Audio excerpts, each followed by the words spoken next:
James Harden was the big name the Cavaliers acquired at the trade deadline, but Keon Ellis and Dennis Schroeder have both played instrumental parts in the Cavs revamping their playoff rotation. And Keon Ellis, defensively thus far, has been an absolute revelation for this team. In just 9 games with the Cavs, he has 14 blocks and 15 steals. And some of his best defensive possessions, what makes him a defensive weapon, are plays that don't even result in anything you see in the box score. Take a look at this play against the New York Knicks. I'm going to let it run through real quick.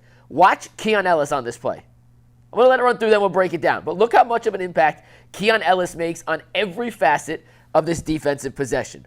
Helping, rotating, switching, contesting, forcing the kick out. Once again, this is Keon Ellis right here. That's the guy you're going to watch. I'm going to let it play through one more time. Ellis is going to help on the cat drive. Then recovers to Josh Hart, cuts him off on the zone drive.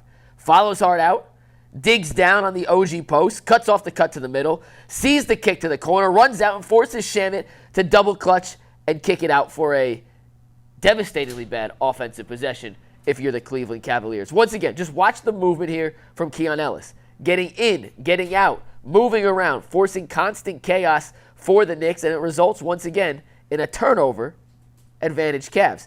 And this next clip against the Nets, this is Keon Ellis guarding Danny Wolf up on the top of the perimeter. Now, Danny Wolf, much bigger player than Keon Ellis is, has the size advantage, but Keon has the quickness, the athleticism, and the smarts to cause chaos. Once again here, in a little pick and roll situation, Ellis navigates the pick and roll right here.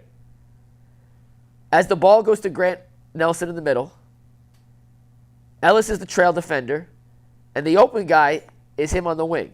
Ellis reads that in real time. And I'm going to restart it again. Watch how quickly Ellis reads the open man, finds out where he is, and then it's the hustle. To simply see, that's the pass. Ellis is going to find a way to jump the pass, get a hand on it, and not just get a hand on it, but how about finish the play? The Nets recover, and Ellis strips it away.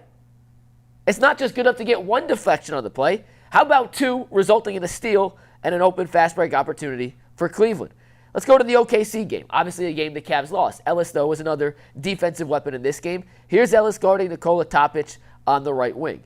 This is not a great entry pass from Cason Wallace. I want to reiterate that. This is kind of lazy offense here from OKC, but because Ellis is so aware, because Ellis is so intense with the way he plays, and because he's so decisive in his movements, he comes away with an easy pick 6 with an athletic finish on the other end.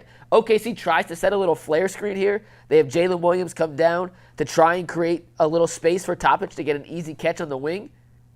Ellis says, "You're not screening me." Steps right around it, steps in front of the pass, and then he goes coast to coast for the athletic finish. Let's go back to the Knicks game. This is Ellis here, who's listed at 6'4", about 180 pounds. Guarding OG Anunoby, who is 6'8", listed at 220. Size advantage for New York. But because Ellis worked early to get in position, he's fronting OG Anunoby here. Because he's not allowing an easy entrance pass, he forces OG to catch it now, a step in front of the three-point line. Already, that's a win for Cleveland. Keon Ellis already has done his job on this defensive possession. But it doesn't end there. Ellis stays in front, swipes, forces a pump fake, or a jab step, and gets the block on the drive. Why? Because of the patience with the hands. As you see OG here, right? He's going to jab step, drive baseline.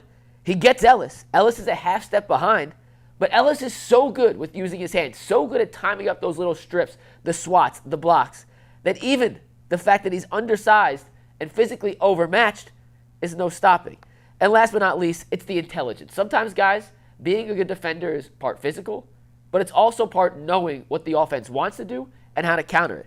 This is Ellis guarding Danny Wolf. Danny Wolf's a 7-footer, has about 50 pounds on Keon Ellis. Off this ATO from Brooklyn, they're going to try and into this little high post area. Simple catch. You see Ellis is on the inside hip here of Danny Wolf, which means Deron Sharp's going to try to pass it to the outside where there's open space for Wolf to go get the ball, right? Easy, simple. Except Keon knows exactly what he's doing.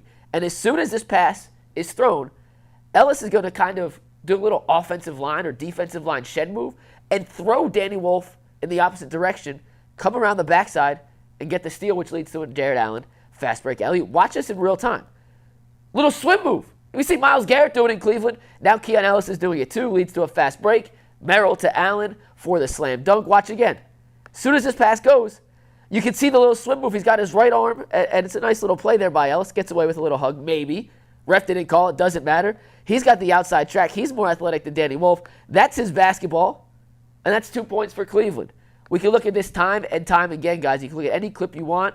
All these show the defensive weapon Keon Ellis is, and if he continues to play defense like this, and particularly like on this possession where he guards basically all 5 Knicks on the same possession and forces a turnover because Landry Shamet stepped out of bounds on a corner 3 because of this contest here, which is not his guy, by the way, then there's no way Kenny Atkinson can't play Keon Ellis major minutes in a playoff series.